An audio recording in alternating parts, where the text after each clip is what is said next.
एक दिन श्री कृष्ण और अर्जुन सैर पे निकले और उन्होंने एक भिखारी को देखा भीख मांगते हुए। तो अर्जुन को बहुत दया आ जाते है, तो उसे सोने के सिक्के देते हैं ताकि वो दोबारा भीख ना मांगे। और वो सोना का सिक्का लेके जा रहा होता है तो कुछ लुटेरे लोग उसको रास्ता में ही लूट लेते हैं।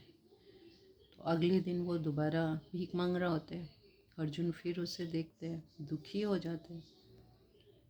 तो सोचते हैं कल ही मैंने इसे सोना दिया था, आज फिर ये। तो उससे जाके पूछते हैं तो वो अपना सारा कहानी बताते हैं। तो अर्जुन उसे हीरा देते हैं। तो हीरा देने के बाद वो और खुश हो जाते हैं कि अब मैं घर लूँगा, संपत्ति लूँगा, ये वो जो भी उसके दिमाग में था। तो घर पहुँच के हीरा को हिफाजत रखने के चक्कर में मिट्टी के मटका में डाल देते हैं। सवेरे उसकी बीवी पानी भरने जाती है और हीरा गया मछली के पेट में। तो वो बहुत दुखी हो जाते हैं, ये तो मेरे साथ क्या हो गया। वो वापस भीख मांगने जाते हैं। तो कृष्णा और अर्जुन फिर से उसे देखते हैं तो अर्जुन को बहुत गुस्सा आ जाता है। तो फिर कृष्णा भगवान उसे बुलाते हैं और उसे कुछ सिक्के देते हैं, नॉर्मल सिक्के पैसे देते हैं उसे।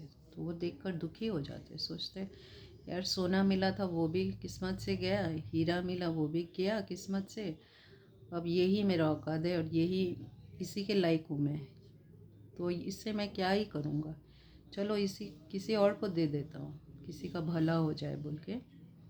उसी वक्त एक मछुआरा जा रहा होता है तो वो एक मछली ले लेते हैं।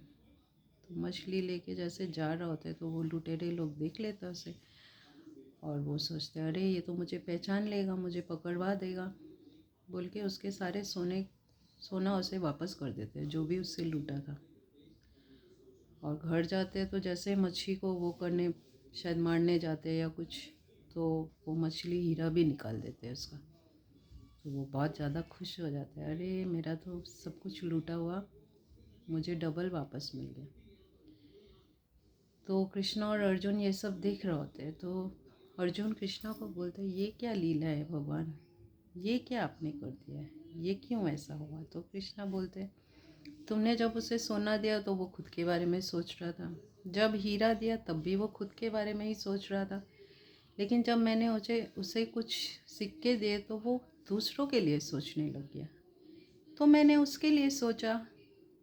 So this is Karma guys, कि हम सिर्फ खुद के लिए ही सोचते हैं और रोते रहते हैं, लेकिन जब हम दूसरों के लिए सोचते हैं तो भगवान हमारे लिए सोचते हैं।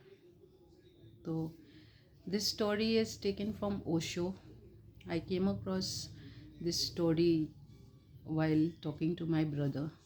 वो भी एक टीचर है स्कूल का और उसने ये कहानी मुझे सुनाई तो मैंने आप सबसे शेयर किया।